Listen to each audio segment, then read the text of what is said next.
Now let's talk about the second law of thermodynamics.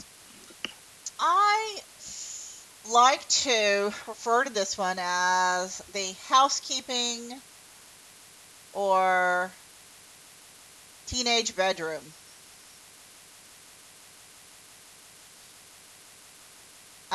law. Why? Let's think about it.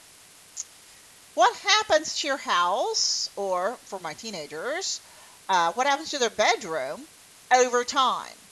I go in, I get it nice and set up, the beds are made, the clothes are in the drawers, everything is hung up very nicely, everything is in order.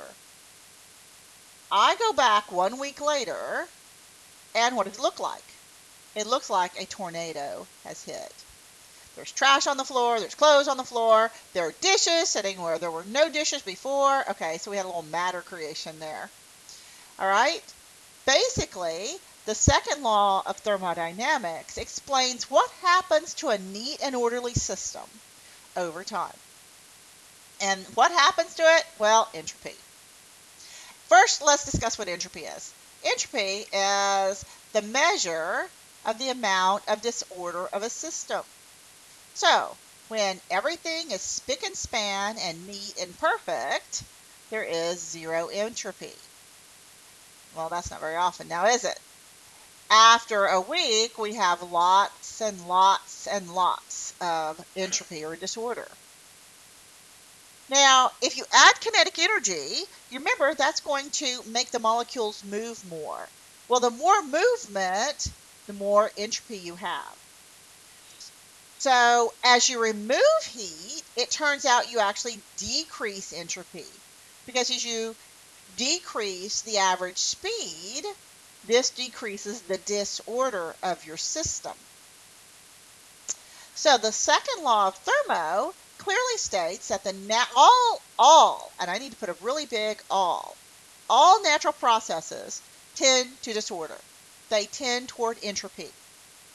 So unless you're working on a system, unless you're putting energy into a system, it's going to become completely random. And there's some exciting physics going on with this law. Now, can you think of some examples of the second law? Suppose you have smoke coming off of some sort of fire. That's entropy. So it's going from a very specific, neat column up into a bunch of randomness. If I were to take ink and drop it in water, it would go from a nice, tight droplet here, and it would spread out in this very disorderly way until, by the way, it colors all of the water until it's completely random. Similarly, heat flows into a colder substance to increase its disorder. Let me repeat that.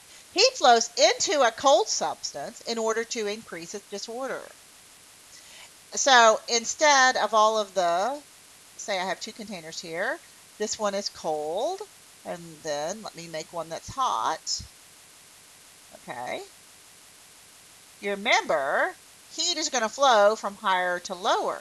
So instead of all of the fast molecules staying in the hot one, they're going to go to the cold one until thermal equilibrium is reached and the average kinetic energy is equal. So now you're going to actually wind up with having more random motion than before. So all things tend to disorder. The universe was described a bit by Ludwig Boltzmann as being disorderly, and he said that it tends to disorder. For all natural processes, in the long run, entropy always increases, because left to their own devices, all things want to be equal or equalize. So entropy is just a natural state. When a system is allowed to distribute its energy freely, according to Boltzmann, in such a manner, entropy increases, while the energy for doing work decreases. So things become more random. So the second law is all about entropy or randomness or disorder.